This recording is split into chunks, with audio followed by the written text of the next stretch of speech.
Kung tutuusin, ang gym ay medyo intimidating na place. Karamihan sa mga fitness videos, pinakikita yung mga bodybuilders, fitness influencers, kumbaga mga professional. E paano naman yung mga katulad nating mga simpleng tao? I'm Kirk Cheng, may 3 years na din ako nagpupunta ng gym.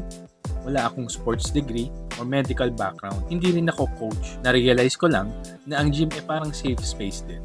Isa ito sa mga lugar na pwede kang maging malakas, oo, pero isa din ito sa mga lugar na pwede mong ilabas ang iyong frustration at makahinga. This is Jim Dayo, and today, i-invite ko kayo na samahan akong i-review ang mga local gyms para sa mga gustong mag-start. Welcome sa episode 1. Ang goal ko is to bridge yung gap para dun sa mga nakaka-feel na hindi sila sapat para mag-start. Naniniwala ako na ang mga machines at dumbbells ay hindi naman ang huhusga. Wala silang pakialam kung kailan ka nagsimula or magsisimula. Lahat naman tayo may sariling timeline, tsaka journey. Andito lang ako para i-share yung sa akin. Hopefully, maka-inspire na mag-start din kayo. Today, ang i-grade natin ay isa sa local gyms dito sa Binondo, ang YMCA. Ang titignan natin dito is 4 things: 5, equipment, cleanliness, at yung value. Itong 4 na to ang importanteng bagay na hinahanap ko sa aking opinion. So, paano? Let's go! First up, yung vibe. Para sa akin, ito yung important part. Ito ba yung place na pwede ka magsuot ng headphones mo lang tapos magpo-focus ka sa workout? Kumbaga, ang hinahanap natin is yung third space natin: work, house, and then gym.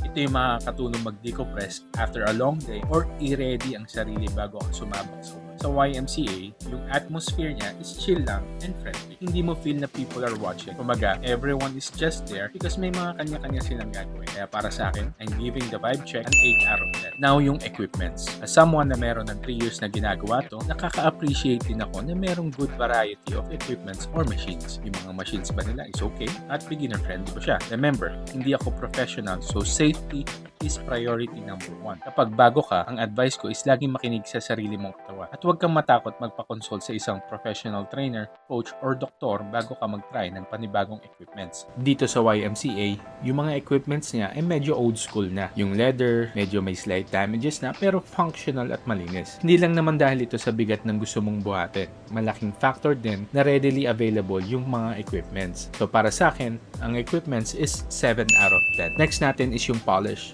Yung cleanliness ba ng gym, especially kung ito talaga ang hobby mo. Syempre gusto mo maging komportable sa environment. I'm checking kung yung mga weights ba ay ibinabalik and kung yung mga machines ba ay nililinis. Dito ang cleanliness is good, so it earns an 8 out of 10. Finally, yung wallet check. Well spent ba yung pera? May kanya-kanya tayong preference sa budget, pero dito ang price niya for 1 month is 1,100. Pero paid siya quarterly and meron nitong 500 pesos na yearly membership payment. Kumbaga overall na babayaran mo annually is 13,700, not including yung lockers. Para sa akin, ito yung place na talagang mafe-feel mong investment para sa sarili mo. Dito sa YMCA, all the equipments are good, not brand new, pero it gets the job done. Para sa isang regular person na naghahanap ng local hobby, bibigyan ko ito ng 9 out of 10. So the check is in. The final grade ng ating Jim Dayo mga kabuddies for YMCA is 8 out of 10. Para sa YMCA, comfortable and affordable. Look, hindi ako nandito para puwersahin ka mag-gym. Yung timeline mo is sa sarili mo lang. Pero if naghahanap ka ng bridge to start your journey, ang hope ko is makatulong itong review na to.